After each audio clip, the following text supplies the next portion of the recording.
सृष्टि बचपन से ही दिखने में सुंदर नहीं थी, लेकिन अमीर बाप की बेटी सृष्टि पर उसकी माँ जान छिड़कती। मेरी बेटी कितनी प्यारी है, भगवान सबको सृष्टि जैसी बेटी दे। सृष्टि धीरे धीरे बड़ी होती है। एक दिन सृष्टि की सहेली कहती है, तू दिखने में कितनी अजीब सी है, लेकिन मैं जानती हूँ हम सब में सबसे अच्छी शादी तो तेरी ही होगी। तेरे पापा अमीर जो है। और बता नहीं सकते यार, दहेज तो हर कोई देता है, ये क्या ज्यादा ले जाएगी अपने पति के लिए? अरे बड़े शहर में कोठी है इसके पापा की। अरे पापा की है ना, कौन सी इसकी है? इसकी होती तब तो कोई भी लड़का इससे शादी कर लेता। अरे पापा की मतलब पापा की है तो मेरी ही है ना? किसने कहा? अब तेरी तो तब होगी ना जब तेरा भाई ना हो। वैसे भी शादी के बाद सारी प्रॉपर्टी भाई के नाम होती है।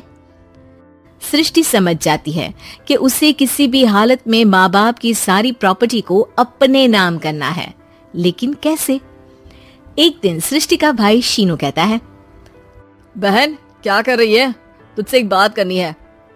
अरे हाँ करना, मैं तो तेरी बहन हूँ। बहन मेरी लाइफ में ना एक लड़की है, बहुत अच्छी है। मैं सोच रहा हूँ माँ और पापा से बात करूँ शादी के लिए। सृष्टि को समझ में आ जाता है कि भाई की शादी होते ही भाभी उसे एक दिन भी घर में बर्दाश्त नहीं करेगी। क्या बात है भाई, बताना कौन है वो? यार वो बहुत अच्छी लड़की है, पढ़ी लिखी है, मेरे साथ जॉब भी करती है। बस एक प्रॉब्लम है। प्रॉब्लम? क्या प्रॉब्लम है भाई? यार वो शादीशुदा है, लेकिन उसके पति ने उसे सिर्फ इसलिए छोड़ दिया क्योंकि उसके माँ बाप दहेज नहीं दे पाए।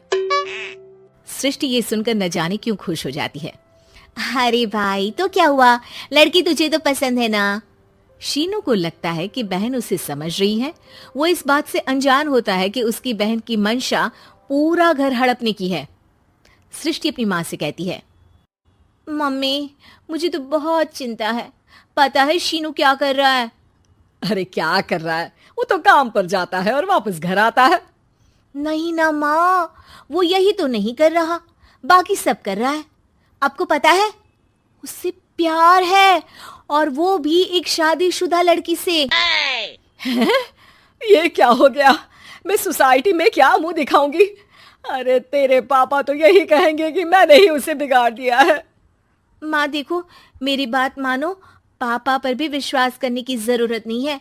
अब आप ही बताओ, पापा इतनी देर घर के बाहर रहते हैं क्यों, बोलो? अरे बेटा वो तो नौकरी करते हैं ना।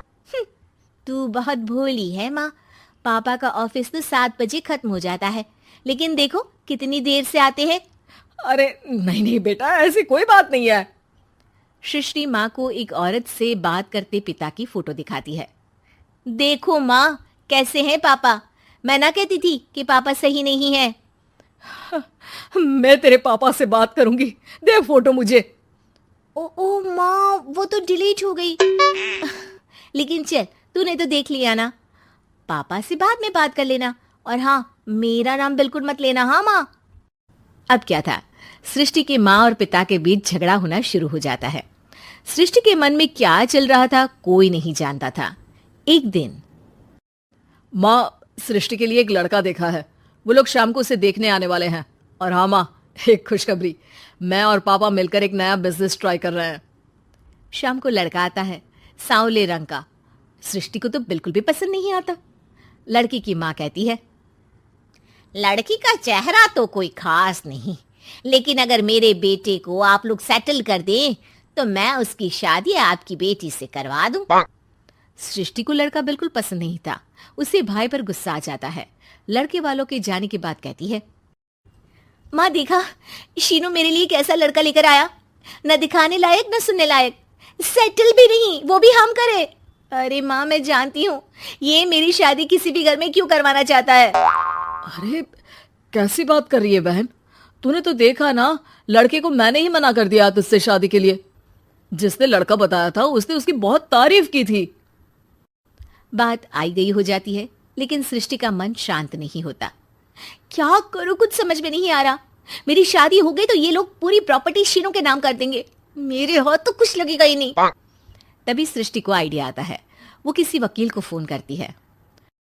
जी देखिए, अगर आपके मम्मी पापा का तलाक हो जाता है तो आपके पिता की आधी प्रॉपर्टी आपकी माँ के नाम हो जाएगी, फिर उसे वो किसी को भी दे सकती है। सृष्टि अब माँ को बेटे के खिलाफ भरती है। माँ, शीनू पर नजर रखा करो, वो जिस लड़की के प्यार में है ना वो शादीशुदा है। यहाँ आएगी, सारा पैसा, रुपया, जमीन, जायदाद सब हड़प लेगी। पापा का भी हाल तुमसे छुपा नहीं है। ऐसा ना हो कि मैं और आप एक दिन सड़क पर भीख मांगे। हे भगवान, मैं तो जीते जी मर जाऊंगी अगर ऐसा हो गया तो। ऐसा हो गया नहीं माँ, ऐसा ही होगा। अभी समय है, आगे का सोच लो। मैं तो कहती हूँ पापा से आधी प्रॉपर्टी लेकर अलग हो जाओ। पापा की आधी प्रॉपर्टी भी हम लोगों को अगर मिल जाती है ना तो अगले 7 जन्म सफल समझो। बेचारी माँ बेटी के कहने पर पति से तलाक लेकर अलग हो जाती है। सृष्टि अब पैसों से गाड़ी और अपने दूसरे महंगे शौक पूरे करने लगी। उसके दोस्त भी उसके पैसे इस्तेमाल करते।